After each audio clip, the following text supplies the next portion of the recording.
The first time I met the Queen, I think I was just a few months into my role.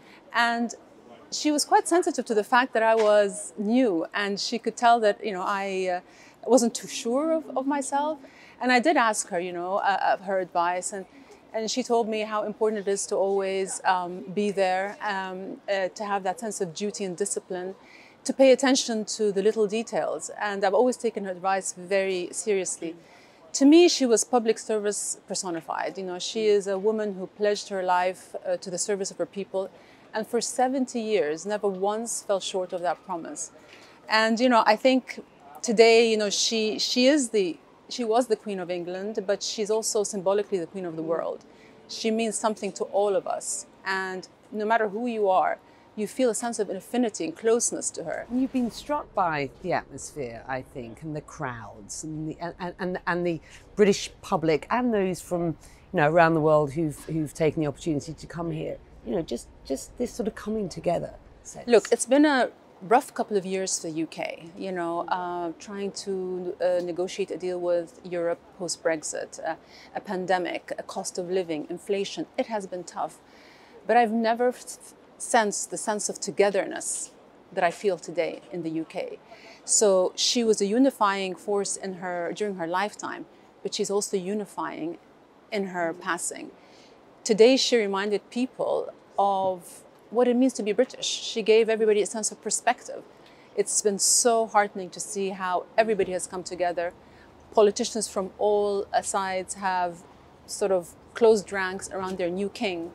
And today we mourn a life, but we also celebrate a life, and we celebrate the start of a new chapter for this country. And I'm very optimistic. How important is this royal family to the Hashemites?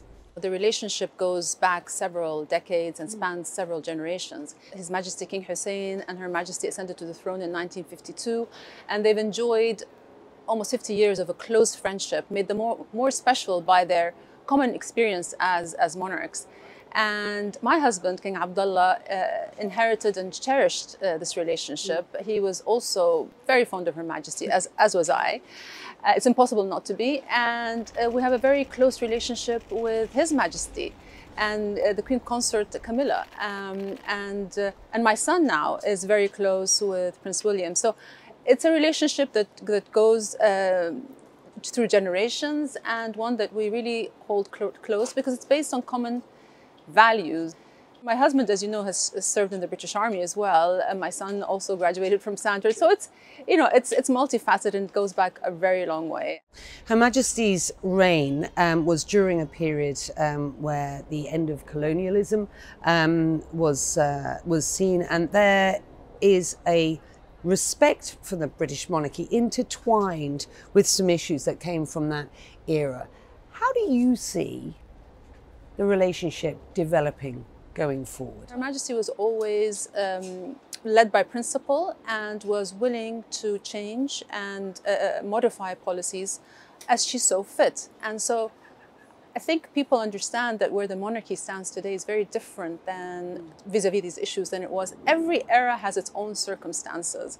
And moving forward, like I said, His Majesty has a deep understanding of our region, a deep respect. Queen Rania, he also has a deep admiration for and interest in Islam, which I think is really important as we consider the relationship that the British monarchy has with the Middle East and wider region, Gulf region, going forward. Absolutely, because he's a very thoughtful person. He's somebody who knows things and studies things deeply. So when he deals with the Muslim world, he deals with it with a sense of nuance and a sense of experience and knowledge. So he knows the region very, very well and really knows how to navigate.